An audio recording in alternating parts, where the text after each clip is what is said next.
quizás habéis leído ya cosas en prensa, pero esta película la escribo en 2006. Es una película que ha tenido un proceso de 19 años. ¿Eso qué quiere decir?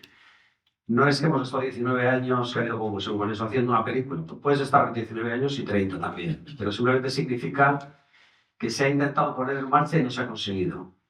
Es decir, en 2006 se escribe el guión, durante un año aproximadamente escribo este guión. Había acabado entonces una película que se llamaba Frágil, que igual algunos conocéis, también se rodó en Vitoria y en Donosti. Escribo la película durante un año aproximadamente y empezamos a preparar la financiación. Cuando una televisión te compra tu película, lo que te compra son los derechos de emisión. Es decir, esto de te subvencionan las televisiones no está, ¿de acuerdo? Te subvenciona el gobierno. Las televisiones lo que te hacen es comprarte un producto, igual que te lo compra un espectador que paga por una entrada y a cambio tiene pues 2 horas de diversión o de horror, ¿no?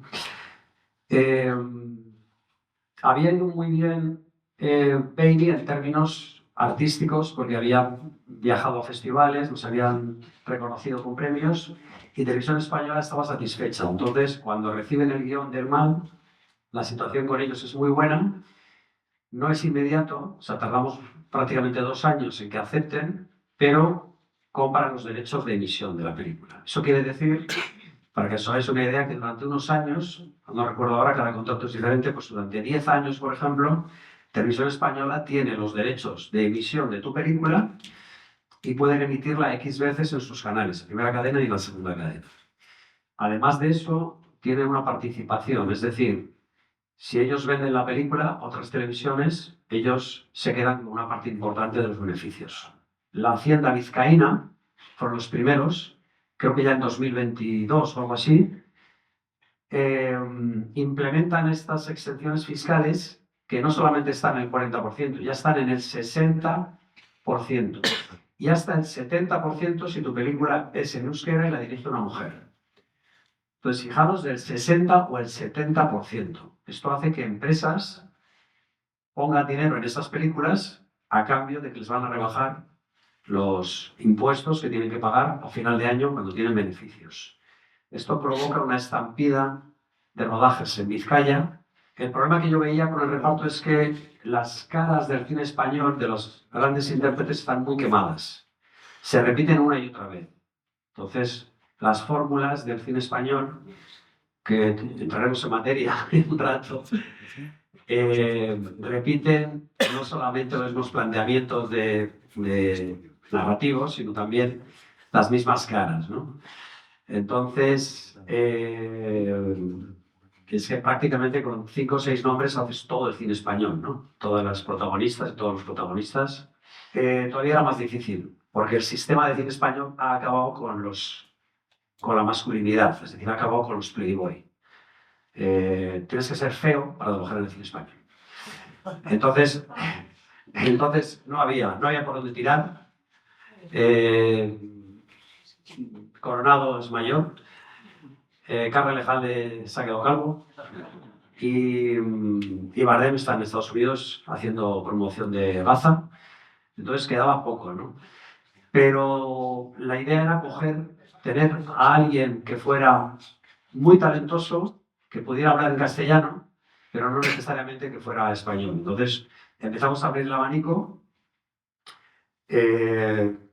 Hubo varios candidatos, no voy a acordar de todos, pero bueno, varios candidatos de gente que conocéis que trabaja en el cine internacional, vamos a decir, que habla en español, porque aunque no aparece como un personaje español, la película era en castellano, con lo cual teníamos este condicionante. Hasta que aparece la alternativa, aparece la opción de Tony Dalton. Tony Dalton, que es famoso por... bueno, ahora ha hecho la serie de Avengers, no recuerdo el papel que hace, pero sobre todo por Better Call Saul, no sé si conocéis la serie, que hace un papel absolutamente sublime, que descubrió el cine internacional por ese papel. En el caso de Natalia Tena yo tenía el temor de que no pudiéramos cerrar el contrato con ella y a pocas semanas de empezar el rodaje yo no tenía alternativa. Es decir, no tenía ni idea quién más podía hacer ese papel. no tenía un plan B, no tenía otra actriz que podía hacer el papel de Martín, de asesina del mal, ¿no? Así que estábamos muy preocupados porque no se cerraba, había, bueno, pues, discusiones económicas, ella estaba rodando otra cosa, tenía que venir a España, se volvía a Londres a hacer otra película, era complicado. Y por más vueltas que le di y actrices que busqué, no encontré a nadie que me encajara para ese papel. Afortunadamente, pues dijo que sí, se cerró el contrato y se vino para España y pudimos hacerlo. Escribirá mi historia, nadie lo perderá. Escribe la verdad. La verdad. La verdad da miedo. Es mi naturaleza, mi don.